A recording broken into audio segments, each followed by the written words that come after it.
I'm Elle Embers, and this is Cosmic Curiosities.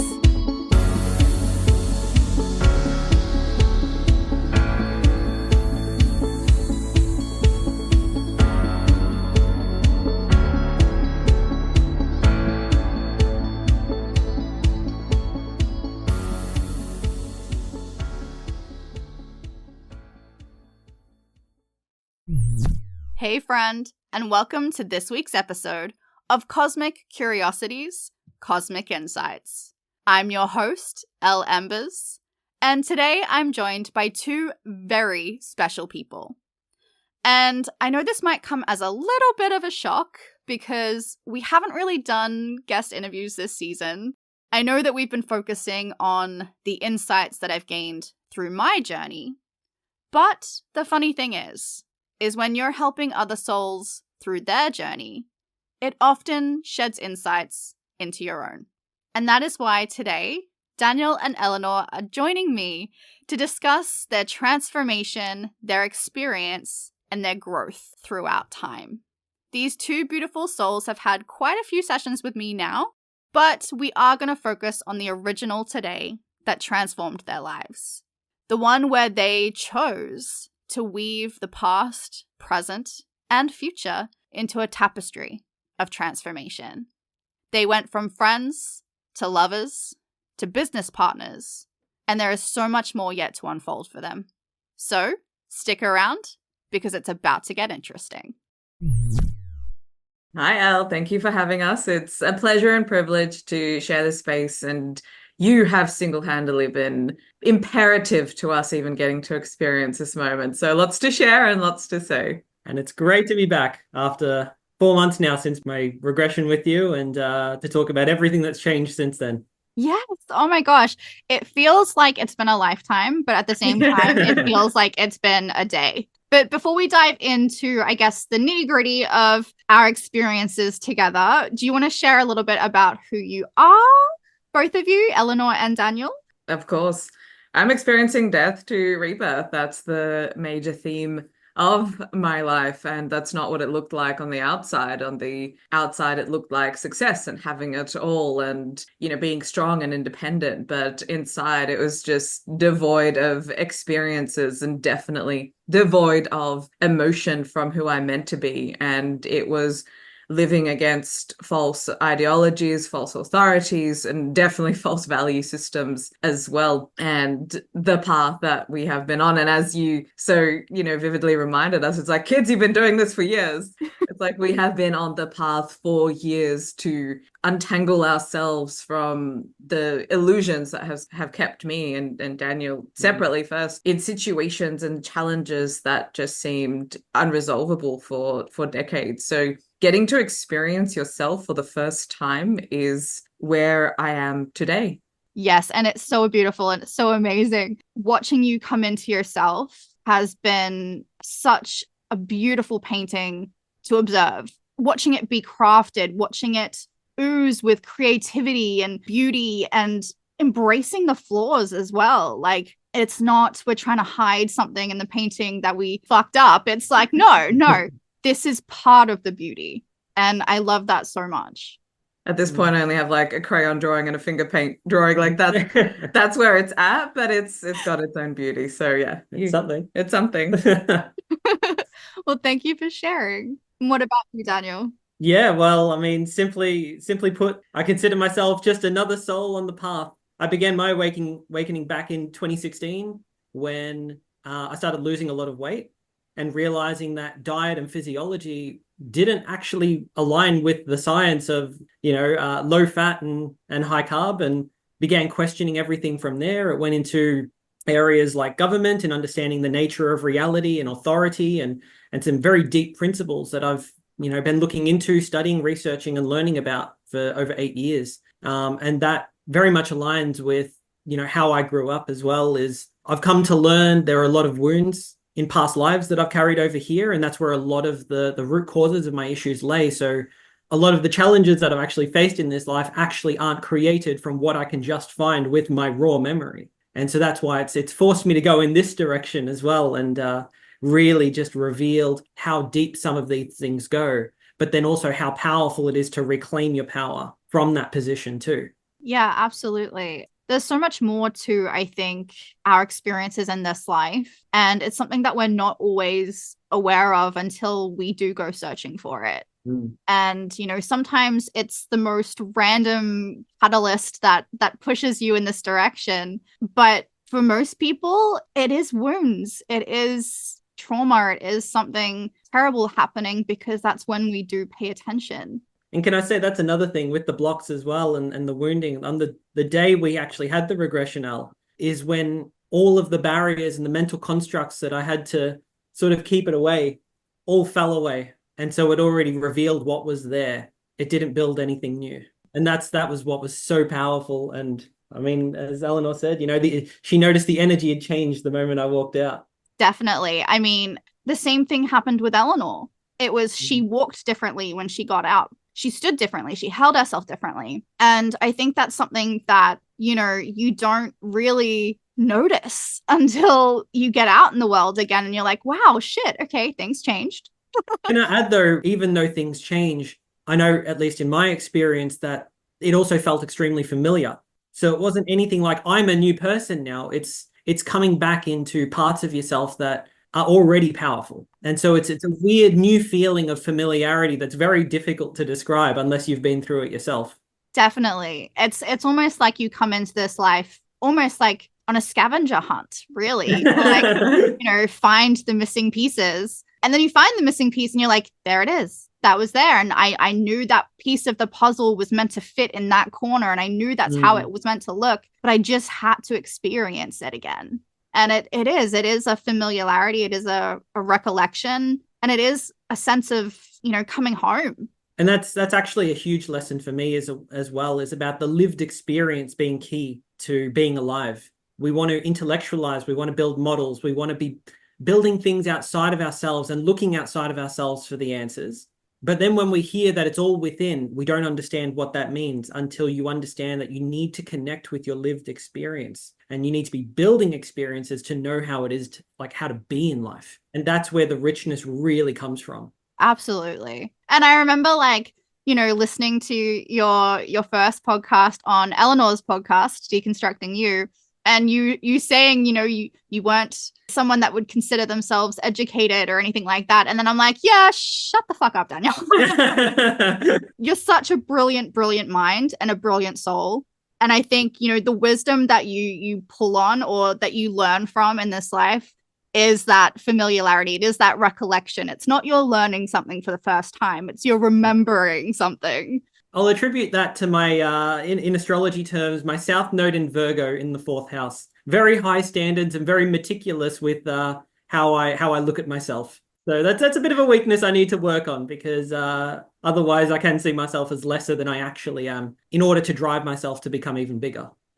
But also I think that's, why you've got Elinor there and people to support you and lift you up and tell you how amazing you are, because you are. Thank you. What really led you? Because how we met initially, Elinor and I met through being on her podcast, but Daniel and I met from you kind of somewhat being kidnapped, abducted to Brisbane. Voluntarily. Voluntarily, of course, for a past life regression. So do you guys want to tell me a little bit about what led you to that decision in your lives of wanting to do a past life regression and what your experience was like? Well, it was the optional obligatory trip that I posed to Daniel. It's like, get in Loser, we're going to Brisbane, because I wanted to do a regression here, but it didn't work out and I didn't really feel that connected. But then once I channeled with you, with Sari, and had you on the show, I'm like, I just knew it was just an immediate download. It's like, we're going to Brisbane and we just need to see Elle. There was no question about it. And from where we have come from to where we want to go, it's heavy duty consciousness work. It's just straight to the core of it, straight to the truth, give us exactly what we need in that moment in order to move these unconscious mountains. So it was seeking to answer deeper parts of myself that I couldn't access by myself either. And, on this path, I'm so keen to try anything that comes my way. If it has any sort of resonance, I'll be like, yes, we're doing that. And some things have stuck and some things have just felt soft and fluffy, which is not for someone like me. So that's what led me to Brisbane, which of course led you there too. Can I say as well with Elinor that there seems to be a smorgasbord of experiencing a whole bunch of different things and experiences to make sure. And that's what I've jumped on board with as well, is let's try everything. Let's actually see what works rather than start putting up barriers and such. And I've really connected with that within her as well, and really respect that part of her. And even just wanting to make sense of things that contextually, like someone was to look at our life from the outset, you look in and it's like, there's nothing wrong, but you start looking under the hood and it's like some things were simply not established in this lifetime. And for us to get over that, then we have to also look past this lifetime.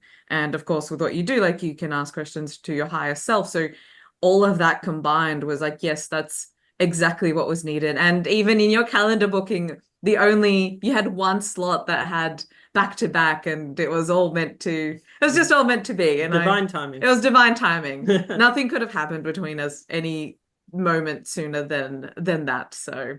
And I mean, there are such great points that when trying different things and experiencing, like you said, the smorgasbord of different modalities, different things, it gives you that experience. And I feel like if we have any collective purpose in this life, it is to experience and to experience all that we can experience, because that's how we learn and that's how we grow.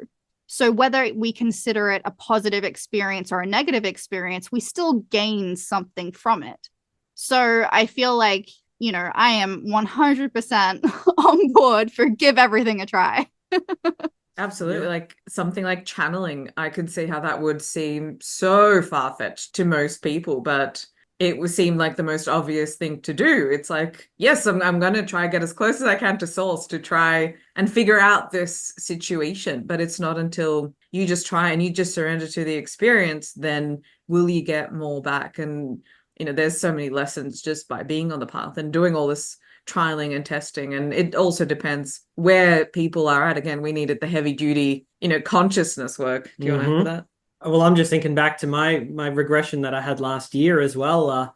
I completely struggled because I realized how much my conscious mind was so active in actually blocking out listening to my inner voice as well. And that experience, that even though I was able to go under and get a lot of answers, it also showed me just how much I was getting in my own way. And that's also a huge part of it as well, because I've been asking, so on my own awakening journey, it's been deconstructing myself brick by brick, and it's been meticulous, hard work. It's been very difficult. Heavy duty is very apt for it, but it's been done in a very slow paced sort of way that is not wanting to just surrender everything, because I want to know who I am, like through it. And you can do it which way works for you. But I found that doing so in a way that I'm confronting continuously and progressively to getting deeper and deeper is the best strategy, because sometimes letting things go to let new stuff in too quickly can be very, very intense and stressful for some people as well. Absolutely. I mean, that's a big misconception with healing, right? Is that you have to go all in straight off the bat, and it's this detox and it's this, horrific experience that ends in a beautiful outcome, but the experience is just hell. Yeah. But it doesn't have to be that way. No. You have control of how quick you take this, how much you invest in this, how much you're willing to discover or uncover. It's really a personalized experience. It's whatever feels comfortable for you. But you talked a little bit there about a regression that you had last year, which that wasn't with me, was it? No. No. So how long was it between your first past life regression and your regression with me? 6 months. And what was that like, going from your first past life regression to your second past life regression? So I understood the logic and the idea and the process of the past lives, but it was the experience of going into hypnosis itself. It requires a lot of participation that I wasn't prepared for. And so what I found myself doing throughout the regression was my body was literally shaking the entire time. And I was telling my body to relax and let it happen. And so there was also a lot of learning at the conscious level as well that was playing out aside from what the unconscious was bringing to the surface, and learning to relax and understand that there are parts of you that can't come forward was one of the biggest lessons I took away from that. So then coming into your session, what I found was you started putting me under, and then I started to shake again. And I'm like, we don't need to. We're safe. There's nothing wrong here. And I was able to relax and go a lot deeper than I was last time as well. So that was a huge lesson that I hadn't seen written anywhere, and no one seems to talk about as well. I also considered myself very left brain at the time, not very good at visualizing. And so when you're in that rigid sort of scientific left brain state, it's very hard to relax into the right brain, to get into that imagination and that dreaming state that's necessary for hypnosis too. So I would say more than anything, it was just the ability to know how to relax and be able to let myself be hypnotized was the biggest difference, because then it allows everything to come through effortlessly. And how do you think you found your way to that in that 6-month period? Because obviously, like, you've had your experience and you've gone, okay, this wasn't exactly what I was hoping for. I struggled a little bit. Like, what made you want to try again? Feel something more. Unfinished business. I walked away going, look, I got answers, but I didn't get the answers I was looking for. Not the answers, but I didn't get answers deep enough that I was looking for. And so there was still that hunger, that desire for another one. And then when Elinor asked, I'm like, absolutely, let's go. Like, no second thought, no. And she's like, you don't have a choice, but it's completely optional. And I'm like, let's do it. You don't have a choice, but I'll let you think you have a choice. Yes. But I was perfectly willing to come up and do it again. And I felt like I had some tools now that I couldn't find anywhere, because I studied a lot of Dolores Cannon's work, who developed QHHT, which was the method for my first regression. Yeah. But that's more in the stories that come out of it, not the process of, being a good client that can go under and knows how to prepare. I studied under Dolores Cannon. I am certified in QHHT, but it's something that you point out there that I didn't find really went into a lot of detail in training. They have a very set way of doing things. And, I'm not saying that's the wrong way, and I'm not saying it's the right way. It is just a way. And it's difficult because not everyone is the same. Not every client is the same. Not every journey is the same. Like yourself, if someone is a little bit more, or consider themselves a little bit more left-brained, then they're going to want to try to analyze everything and make sense of everything. And they're not going to be able to relax. And just telling them, relax, is not going to solve the problem. No. Whereas if you adapt your programming or your technique to suit that person at where they are at, to where they can actually experience what is beneficial for them and not what you think is beneficial for them, I think it creates a much different experience. And I think, that's something that we worked on together, because I knew when you came in that you were, somewhat hesitant to relax, somewhat hesitant to let go. And it was something that we talked about and we worked on together before you went under. And as you were going under, I was like, okay, like, if we are sensing your body shaking in resistance, let's use your body. Let's use your body to feel into your senses and activate your senses more so through your experience. And I think that's a lot to do with how we got there in the end, was, having you feel into your body when that wasn't something that was encouraged in the past, maybe through your past QHHT experience, or even just your experience in life. A lot of people are conditioned to not trust their body and not feel into their body and push everything down. So when you are encouraged to connect to it in a different way, it can be a bit confronting. And can I say as well, a lot of people experience past life regression as a visual experience. Mine manifests through the feeling, through the sensation, through the body first, and then the visuals come. So to not get the visuals doesn't mean it's not working, but it really, as you say, like connecting back to the body and what you're sensing in other ways is how it actually helps make the experience a lot more, it's a lot more richer and a lot more intense as well, because I have to feel several things all at the same time. Yeah, absolutely. I mean, so many people have this concept or this idea that it's meant to just like play like a movie out in front of you. And I'm like, look, that can happen for some people, but that's not everybody. And, you know, there are clients that purely are following a sense of smell. And, you know, they're like, I can smell the fresh bread in the bakery.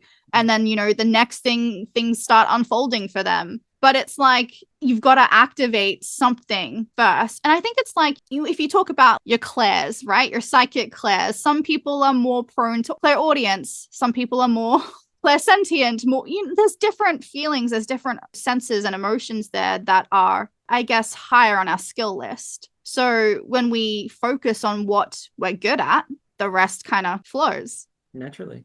What about you, Elinor? Because we'd had channeling sessions, Yes. but we hadn't had past lives, and this is kind of your first journey into past lives, is that right? Yes. And even though the other channeling experiences, you weren't the one getting to know me, it was Sari, and I was, you know, you knew as much about me as I felt you after beforehand when you came back and you're like, you're crying. It's like, yes. But that whole day was just, you wake up and you're in a relationship, and not just any relationship. It's not like you just found someone on the street, like it's him. And this is also why I started on the journey of reclaiming myself, because I've never had a relationship, and it wasn't that I was looking for just a relationship like anyone else. Like I had a parchment that was as long as anything, and once you put in all the search criteria, it's like no result found.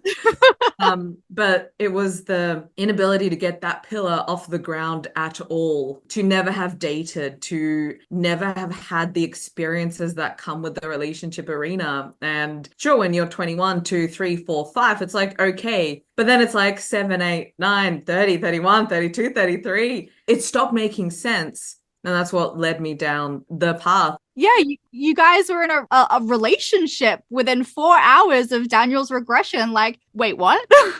Well, as soon as I, came to your studio, your energy just shifted immensely. It was like, this is all the barriers just fell down. It was like Elle's done something.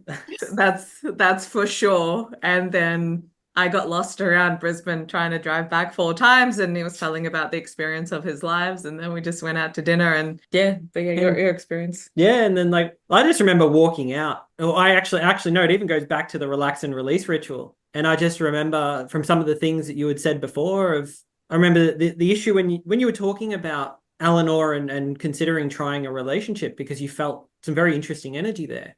I had no concerns for me, because it's easy for me to talk myself out of valuing myself within a relationship. It's not my strong suit either, but for the effort that I'd put into the friendship and what Elinor had put in, I was concerned for ruining it for her sake. And you mentioned something along the lines of, you don't have to worry about that. She's the kind of person who's going to be in your life for a long time, regardless how it plays out. And that's all I needed. That was all the permission that I needed to hear something that simple. And then I remember after the past lives, the relax and release ritual, you're mentioning all these different things, and all I was thinking about was, oh crap, what are these feelings? Oh no, I can't bury them. They're here, they're swelling to the surface, and they can't go away. And I'm like, okay, I'm okay.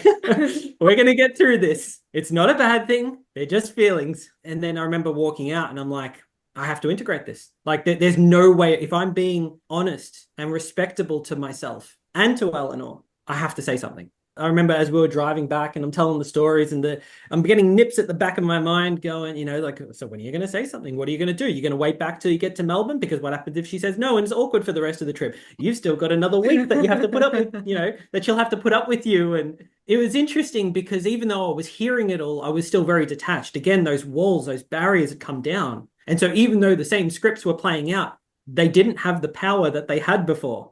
They would cripple and limit and restrict me. And now they were just words. So now it was like, okay, how do I work with these? How do I actually decide how to progress? And so I remember, we went out for crepes after, and I'm just like, I don't know how this is going to come out. But I was just in that surrendered state, because you helped get me under as well, just learning to surrender, and the power that came through was so big that was still playing out. And so the ego, the conscious mind was still it was powerless to what was actually happening, in a sense. So after dinner, we got back and we were just talking, and yeah, the conversation just shifted that way. And I'm like, am I taking it there? Am I like, I'm actually doing this now? So, the higher self's acting through me, and the conscious mind still sitting in the background going, what's happening? What's actually happening? Like, I've lost control of the wheel of the car. Well, it realized that it never had control of the wheel. It was a fake, like in the Simpsons intro where Maggie's driving that fake steering wheel, and the ego's like, what the hell? I thought this was real. I thought I was in control. And the higher self's like, mm-mm. And it just came out. It's like, how do you feel about us? And you're like, good. And I was like, do you want to try something? And there was a pause for a split second, but it wasn't a pause of hesitation. It was a pause of realizing what it meant. And I don't want to say like the gravity, but like just how big it was of a question, and just how much everything was going to change from this one question alone. And then just a soft, adorable yes. Honestly, like listening to this, like I've heard this story before, but like honestly, every time I hear it, I get chills and I get emotional, because I just remember sitting there with this, I want to say boy, and I don't mean it condescendingly, but just this boy that was like so filled to the brim with love for this girl that he had no fucking clue about. Like, and I just went, have you considered that maybe you've got some feelings here? And it was like, oh, ridiculous. Like, yeah. No, what question is that? I go, well, and then, point out the last 45 minutes of our conversation, and you go, oh, I see how you might have gotten to that point. And and you were just pointing out simple things like the way I perked up and my body language changed, talking about one thing and then talking to Elinor, and it's just, there's an upward inflection and there's a lot more energy, and it's like, oh, okay, like again, listening to the body. 100%. Yeah. And I thought to myself when you left, I was like, oh yeah, he might give it a go. Like maybe, like probably a few weeks, he might say something to her, surely. And then 4 hours later, and Elinor shows up the next day and she's like, what did you do? Is this a good thing or a bad thing? An exceptional thing. Yeah. And just as a precursor to that experience, when we got to Brisbane, we had a tarot reading and we wanted to uncover if we had a past life together. And then it turns out there are infinite past lives, or a very deep amount. Yeah. There's a lot there. And it was during your regression, which the details were furnished. Yeah, well, it was also the tarot reading we did the night of it. But and then Al was able to provide more details on it. But the idea was, if I recall correctly, Al, you said that I was tied to a stake and I was not just going to be burned alive, but I was going to be tortured over several days. And the reason that was occurring was for something that I had done for Elinor. And I was the man, she was a woman. And we don't know what it was, but I had either chosen to take the fall or I had done something to protect her from that mistake or something like that. And it was too much for Elinor. So when she saw what they were going to do to me, she decided to light the whole pyre on fire immediately so I would die quickly, and then jumped in with me. Aww. Real Romeo and Juliet story. Right? I'm like, it's like, I want to be like, oh, but then at the same time, it's like, what the hell? Ouch. I promise not to do that in this lifetime. I hope so. I also hope not to be away from mistake in this life. Yeah, away from fires would be greatly appreciated. Yeah, well, I mean, I remember Sari laying it all out and Daniel just being like, yeah, that tracks. That makes sense. And then I remember Elinor actually seeing it. So it was like we had somewhat pieces of a puzzle that we were putting together, and just experiencing the intense love that you guys had for each other in that lifetime. The fact that, Daniel was willing to die for Elinor in that life and be tortured. And be tortured. That's the real bad part of it. Yeah, it wasn't going to be a quick death. They were very much intent on making you suffer for it. But yeah, and then her just being like, you know what? There's no life without you, and I'm not going to let them do this. And diving on in and setting the whole thing alight was really powerful. Really powerful. We'll have this moment to reflect on as our souls move on. It's like, create new memories for the soul to have a regression on in this life. So hopefully this podcast comes up in a regression at some future height, like some timeline, some dimension somewhere. So thank you all. Yeah. In 300 years' time, we'll be regressing and being like, so there was this thing that people used to talk on, and like we did all these things, but we had such a beautiful life. Yes. No fires. No. No fires. I love it. That was also somewhat of the first feedback loop from the outside world, because we were the last two people to find out we were in love with each other. Everyone knew the shaman that we saw last year, like everyone. That's the subtitle, we were the last two to find out we were in love with each other. Yeah. Everyone knew it but us. Yeah, and that was like, okay, the underlying fabric is more than only friends.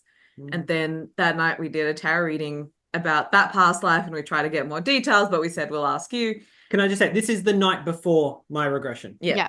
And then we did a reading about this lifetime, and the energy of losing each other also came up that night. I didn't sleep that night. It's like, we did not want to lose each other. Something had to change. So, but we didn't know what that was. And then of course, insert the regression, and here we are. Yeah. So what kind of shifted through your regression to bring on that sense of it's going to be okay, and not let the fear dictate the rest of my life?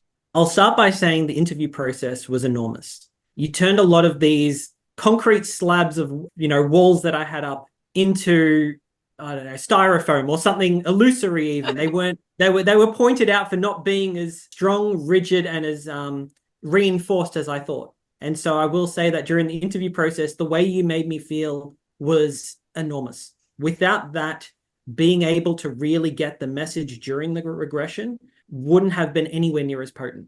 So that just in and of itself, basically, it broke down the walls and such. But in the regression, my theme was all my 5 lives they're all human males, and they all represent different themes of divine masculine themes around love, power, and I want to say expertise, and being very proficient in what I do. And what I realized by the 4th life is that what it was showing me was that divine masculine energy. And although I might not have memories in this life to know what good male role models look like, to be able to experience the energy of being my own role model through past lives was able to just give me that taste that I needed to remember that, again, it all comes from within. But you have to be able to experience it within to know that it's there. Yeah. It's really pulled something to the surface for me, because for a long time there, I was helping people release. And then to see Daniel come along and experience such a shift in what his ideal masculine looked like, and even what masculinity meant to him, and how he could embody that in a way that was different to what he'd known in this life. It was more of an inspiration rather than a sense of healing. And that's what I think a lot of people don't realize about this kind of work, is it doesn't have to be healing of a trauma to fix the past, but sometimes it's reconnecting to the wisdom of the past to create the future that you've always dreamt of and you felt within you is possible because you've experienced it before. You just forgot. Yeah.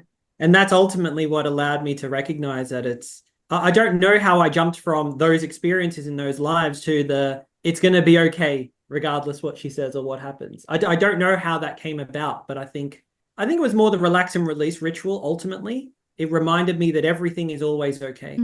The lives just gave me the strength, like the courage and that connection back to my masculine to act without that boyish fear. Definitely. And, from the boy that walked in, a very divine man walked out. So, it was such a shift and such a beautiful transformation to even witness. And because also, in certain past lives that you've had, like we've now come into the awareness that I was present. Yes.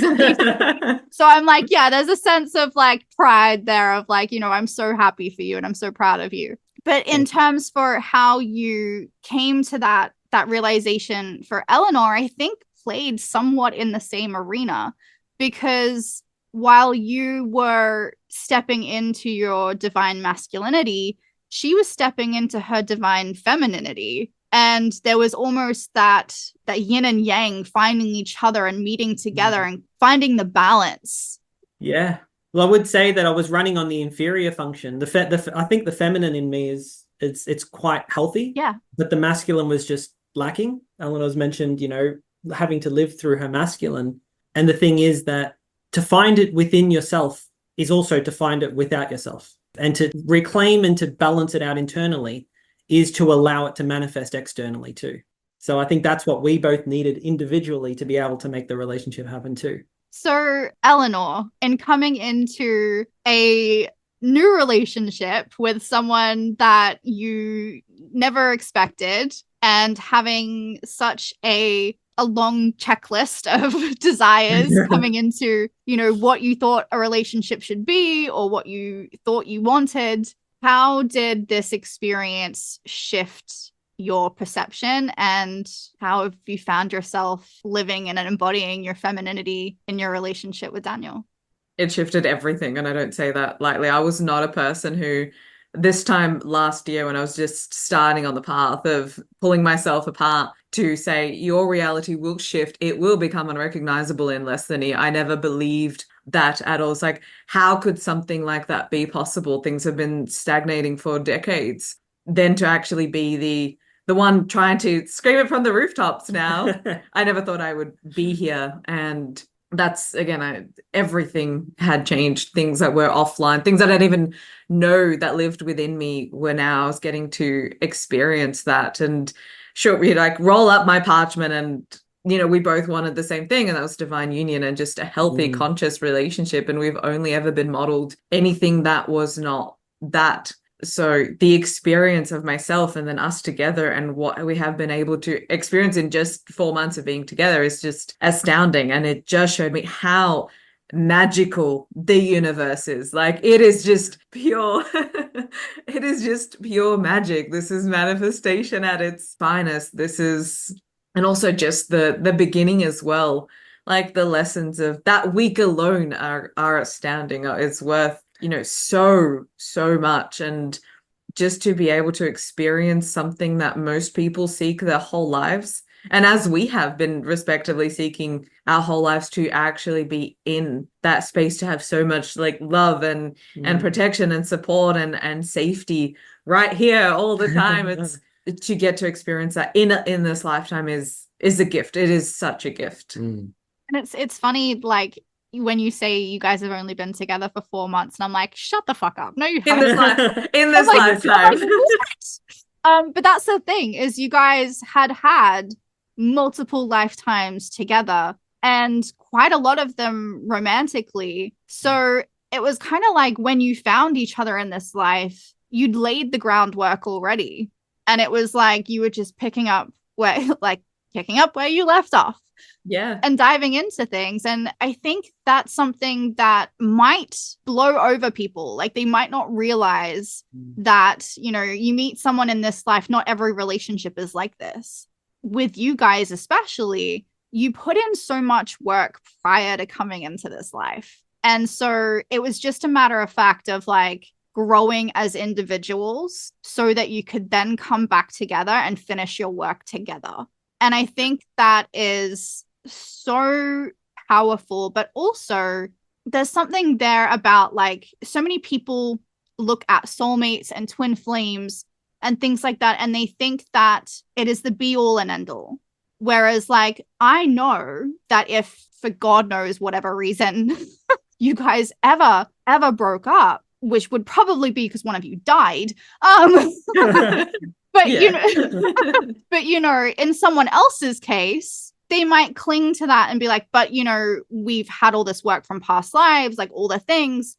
And it's okay, but maybe this life was the contrast. Maybe this life was the duality of it, to experience the different side. Because I feel as souls, that is most of all our intention coming into a human life, is to experience. So if we've done something several hundred times in multiple different lifetimes, we're going to want to change it up a little bit. And I think that's what's happened here, is you guys, especially in the lifetime that we saw of you guys together, it looked like you guys grew up in the same village and, you know, it's like you knew each other your entire lives. Whereas this time around, it was a very unusual introduction and, and, you know, just coming into a friendship and then evolving from there. But there was so much that you guys had to experience as individuals before coming together to continue the powerful work that you can do moving forward together. So yeah, I don't want to instill any like fluffy beliefs in anyone that, you know, like all relationships are like this. No, there are different stories for different people and different journeys, but this one is by far such a beautiful representation of growth over multiple lifetimes. Yeah. Can I say as well on the idea of what you're saying about like soulmates and twin flames, and the problem with it that I find with others is the attachment to the idea. And then they start projecting and it's like you know, a desperate guy. The women can feel the ick. They can feel he wants it just a little too much. Yeah. What is that? It's attachment. It's over attachment in this case. And so I think what's also interesting is why it's also been so effortless is the love we've had is paradoxically, it's been unattached.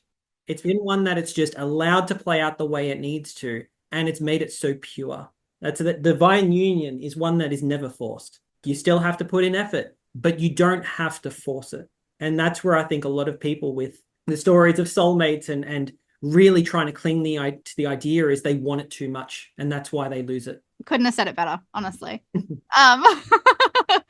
And I think that's so important, especially coming out now that you become business partners and your relationship is so public. It's become something that people will idolize and look up to. And people may want to, you know, have a regression or dive into other modalities to find their quote unquote soulmate. And that's not always the case. But I think that there is that beauty in it being a unique journey. And also that beauty to advise that it is possible. There's two sides of the coin. It's like, you know, if you think that love isn't possible for you, then get in line, you'll find out. But do you guys feel like sharing anything about your experience through your regressions where you did kind of feel each other's energy? More so in the recent relax and release that we both felt more of that shared energy, but not so much in the first one. But Daniel's was primarily focused on the divine masculine, mine was primarily focused on the divine feminine, and I came into the regression with sort of a surrendered intention. It's like I will receive exactly what I need to get. I did not expect all lives to show up as female. I didn't expect different themes of the feminine experience to play out in the regression. So in an indirect way, it was the polarity and the duality still playing out in the regressions, which you can't make that up. Yeah, I mean, Daniel went into his regression and I'm like, okay, we're all male. And then when you came in and they were all female and I've gone, here we go. All right. But there was also like a shift because I know Elinor had a life that even though she was female, she was in a very masculine energy. And it was a very different life and a different sort of outcome. And, you know, the sense of satisfaction or fulfillment just wasn't what you thought it would be. And so through Elinor's experience, very much the duality of it, of like, this is what happens when you embody your feminine and this is what happens when you don't. But, you know, it is, of course, that balance. And I think that's probably what was the biggest drive through those experiences. And those themes still played out in this life. It's like, I got it wrong again. By following the false value systems and placing all the attention still on the external success. And it is not enough. It is part of the picture, but it is not, in my soul's journey, not all of the picture. And that past life that you were alluding to, I was a judge or high-ranking court member, whatever, person that afforded other women the chance to be in the legal system as well. And I remember you asking, it's like, do you have a family? Do you have anything else other than work? And it's like, no. And to be holed up in an office and to be so externally glamorized, but to still not feel the gravitas of that success. It's like, yeah, no, this feeling is quite familiar. So it's a big theme that played out in that regression. And what do you feel like sharing that experience from the past to your current life kind of shifted in you? It's void. It's still, if it is not what the heart desires, whatever that looks like, then it will not be enough. And again, it is important. I'm still very career driven, but that's not the foundation. That's not what everything is built upon. And you can still have that, but what is it foundationed on? You know, my career was foundationed on, it was a house on sand. It had to come apart. As did so many other things, had to come apart because they were not foundationed on the right things. So any one of those lives were fundamentally foundationed on the wrong value system. So they were not going to be enough. And I think that really came into effect for you when, you shifted and you did see a different lifetime where you did have a family and, you did experience the complete opposite of everything in that other one. So I think having that duality really put things into a higher perspective for you. Definitely, like that, again, that life that you were, not again, but that life you're alluding to was a mother, and I was crying in the regression. And I'm like, what is this overcoming with joy feeling? It's like, this is so surreal. It's like, what is this feeling? Like the whole heart center just exploded open type of thing. And that whole notion was something that I avidly rejected because I'm like, fuck the system, fuck men. That the simplest way to put it, because I subscribe to that whole feminist narrative. I subscribe that to, this is how you need to be in the world. And I rejected just layers and layers and layers of that whole experience. It's like, yeah, no wonder you've been blocked for 15 years, living out of the wrong paradigm completely. And it was Sari who worked through so many of those layers with the team and highlighted those paradigms. It's like, I've had it wrong for so long. Okay, then what is right? And that's where the regression also helps to reorient. Absolutely.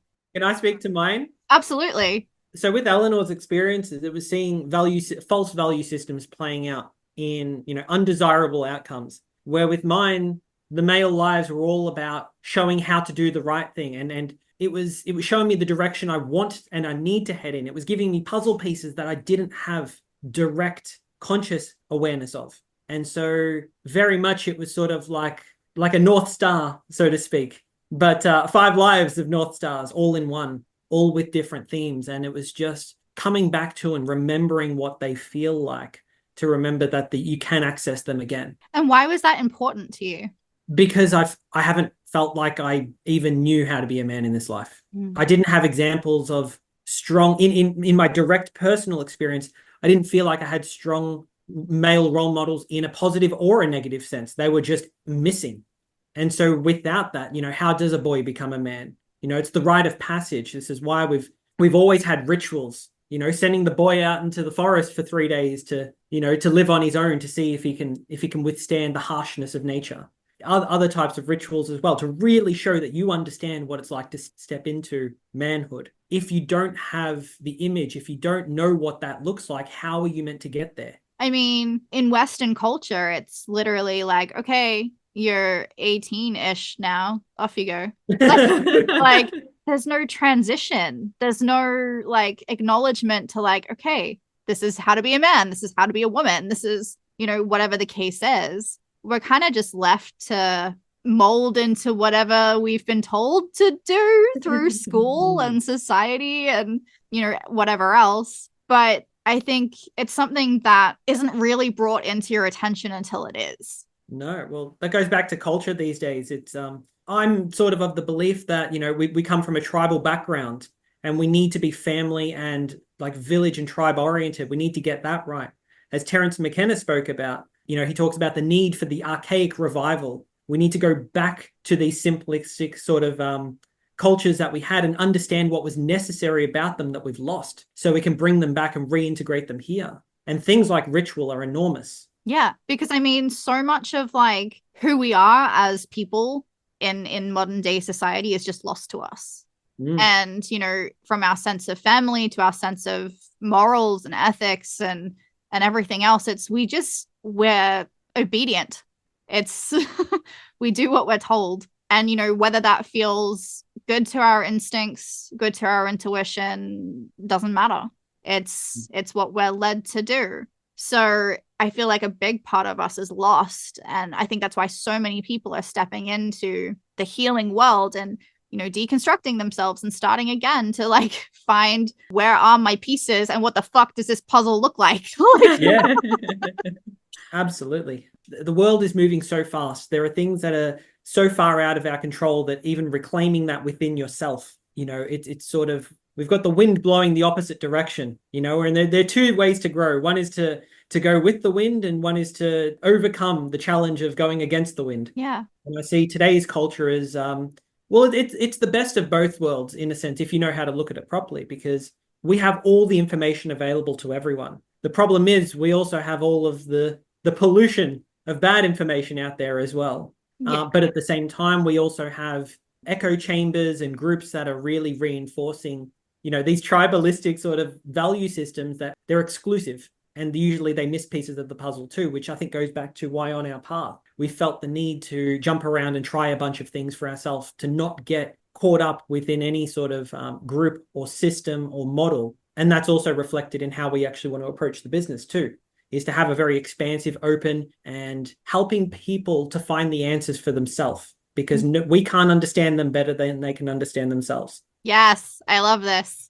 And it's a great segue because moving into, well, we started with who you guys were and what your experience was like and how you've come together. But now that you are together and moving forward and continuing your path, what does it look like? Because like you said, it's so important to get out there and experience things for yourself and activate your own intuition, your own instincts, and what feels good for you. Whereas not a lot of people encourage this. And especially like the sad thing, coming into the healing industry as well, find one coach and they want to keep you forever. And so they will find every possible way to tell you that you're still broken and you still need them and, all the other to keep you feeding their life goals or aspirations. But it's not necessarily what's beneficial for you. So when it comes to experiencing everything and making your own mind up and being able to trust what you feel to be able to decide what you like and what feels good for you is such a beautiful path to want to project and to want to encourage others to take. It's especially something that I resonate to because so many of my clients, I work with and I never see them again. And, I'm totally okay with that. They got what they needed. And I've now moved them on to the next person that's going to help them further down their journey. Sometimes they come back, sometimes they don't. Some clients do work with me and stay with me for a long time. And there is so much more to uncover in past lives the further we go, because whatever we experience in past lives is relevant to what we're going through at that point in our life, at that point in time. Can I add on that as well, quickly as well, that people don't understand that the past lives are chosen by the higher self for a reason. They're not random like most people, or some people might tend to think. They're very specific to what's playing out now. Yeah, it's what is most beneficial to your healing journey at that point in time. And of course, that's going to change in 6 months to a year to, however many years down the road. Your needs are going to change, your goals are going to change, your situation, your experiences are going to be different. So whatever comes up for you is going to reflect that and not what it was 10 years ago.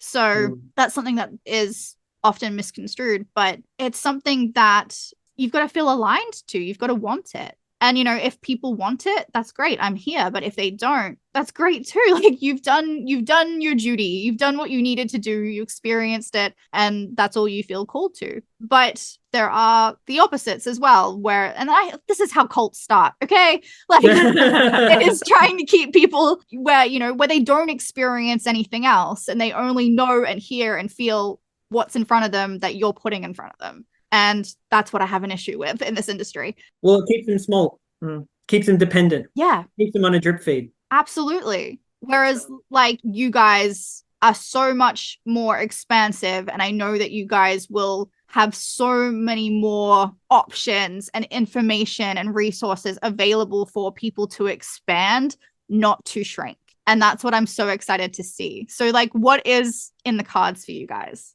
No, thank you, El. We found that number one, as Daniel says, like some problems can just not be solved alone. And this is when I was beating my head against the walls, like, how in the world is all of this going to get off the ground? And it was also letting go of the paradigm that I need to do everything alone, because we're also conditioned that way. It's like trying to prove something to society is that I did it all by myself as a woman. It's like, who made that up and why am I attached to that belief? So it was ridiculous. Yeah, so knowing that we have each other, we found that we just have everything to get off the ground. It's building our own foundations, like what you said beforehand about being able to, in the moment, choose what we like, what we don't, how does it feel? That's all new.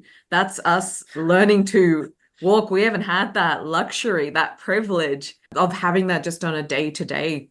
At the moment, we're focusing on our foundations, and the universe got us this far, then it will continue providing. And that's, that's our house, that's our business, which is Truth of You. And it's also experiences, like we go on date nights, and it's these things which I think maybe people take for granted. It seems so obvious, but when you've never had something closely reminiscent to that, it is the most wonderful and beautiful experiences. Like he cooks for me and it's incredible, and it's all the things we've always wanted to do. It's suspended dreams, it's shelved dreams, it's things that we're just, wait, I'm the person getting to experience this, not that it's reserved for someone else, or I would wait until some arbitrary point in time. So right now it's not a matter of wishful thinking or suspended thinking, but it's like, okay, what do we want to call in? What does it look like, and who do we need to become? And we're still doing a lot of healing. It's like, yeah, twin flame soulmates is like, that's not when the work is over. No, that's when the heavier duty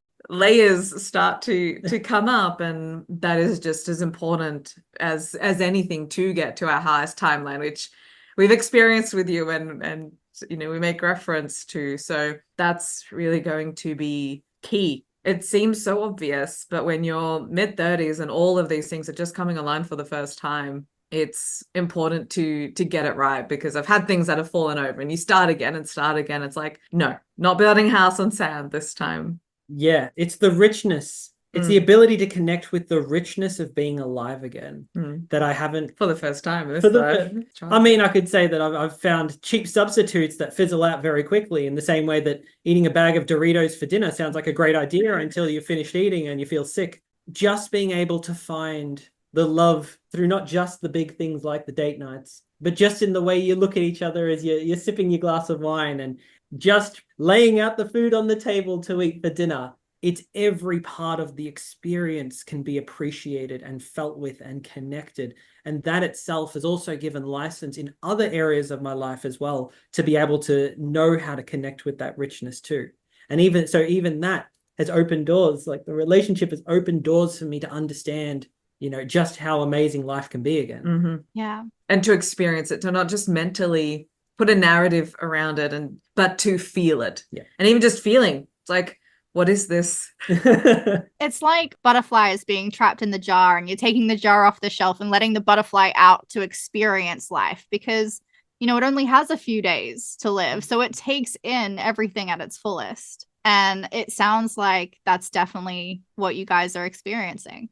Yeah, absolutely. So tell me a little bit more about this business. Can we share a little bit of hot goss, spill the tea, first exclusives? I'm going to leave Elinor for this one. Okay. We're not attached to one model, one practice. Like, we don't want to be the Reiki people, the tarot people. Like, it's above all of that and not needing any of that to get to what we are all, like, everyone's pointing in the same North Star as well. So it was just one day and I was just staring at my Instagram page and I had Truth of You in my Instagram bio. And I'm like, Truth of You, that's it. And I'm like, what do you think about this name? It's like, I love it. I'm like, you sure? And I'm like, it was just, it landed like a feather. And I'm like, and I'm not used to things landing like a feather. So it felt wrong. It felt too easy, which I'm like, no, I must struggle and work for something. You gotta earn it.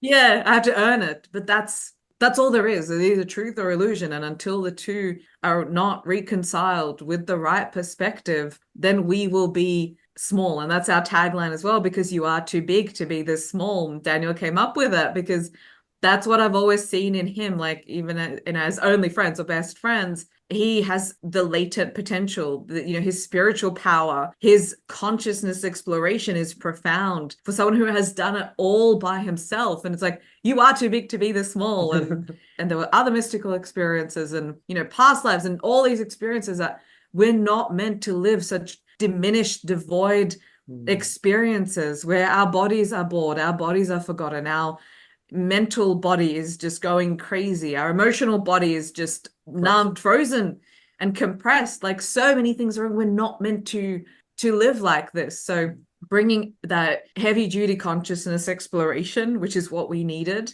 to the world is where we're going next. And nothing has felt so good to build in a long time. And the ideas, and it was also something that I wanted to do, but I couldn't do it alone. And you should not do it alone as well. Can I just add on that as well with the business and what we want to do? It's in a way that, again, the models really only need to be constructed in order to be applied, used, find what's necessary, and then stripped again. Move on to the next thing. Keep doing it until you feel comfortable that you know yourself well enough to lead your own life, to find yourself on your own path. And so, because Elinor's more the business side and I'm more the study, the knowledge, the wisdom side. The occultist, the metaphysician. Yeah. And even understanding just how the uniqueness of everyone works is something that is not always, but I found in a lot of cases, we love to homogenize. We love to bring everyone under the same banner and say, you all need 2,000 calories. You all need 8 glasses of water and 8 hours sleep a night. No. If you need more or you need less, that's happening for a reason. Understanding why you have certain wounds, why you might be disempowered, why you might not be getting the business to work on your own also has a reason too. And helping people to find why that is in them uniquely is how we want to work and approach it. I love everything about this. And, it's something that I feel like I was just talking about earlier today in loving and embracing every version of you. Because, sometimes when we step into the healing journey, we want to reject everything about who we are because we want to get to that highest timeline and be that highest self and, do all these magical things. But in doing that, we are neglecting the parts of ourselves that got us here. And so I feel like that in itself is so powerful and so important to take into account that you are more than just your highest timeline. You are more than just your lowest timeline. You are way too big to be this small. I fucking love that, dude. It's so good. But so true. And, I cannot wait to see what you guys do with this because I know it's going to be incredible. Thank you so much for sharing your story with me today, or sharing with everyone here today, because I already knew this stuff, but everyone else. But if people are wanting to reach out to you and they're wanting to follow along in your journey and find out more about the truth of you and the truth of them when it comes time, where can they find you? truthofyou.com.au, the Elinor Moshe on Instagram, and oh god, I have to remember Daniel Down on Daniel Down _ on Instagram.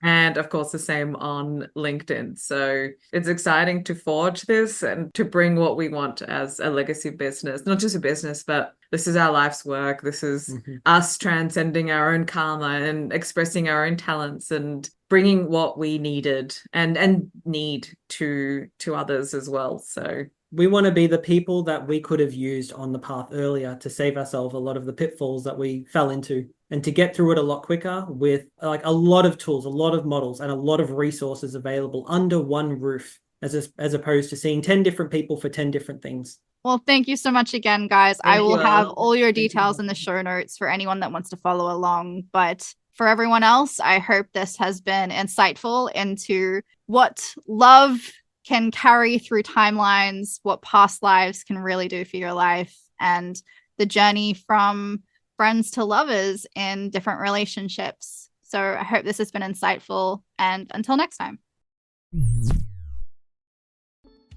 This is your Earthside Spirit Guide signing off. Thanks for joining me for today's Cosmic Insight. If you're ready to unleash the magic of your soul and want to work with me, you can send me a message on Instagram at l.embers or visit my website lembers.com.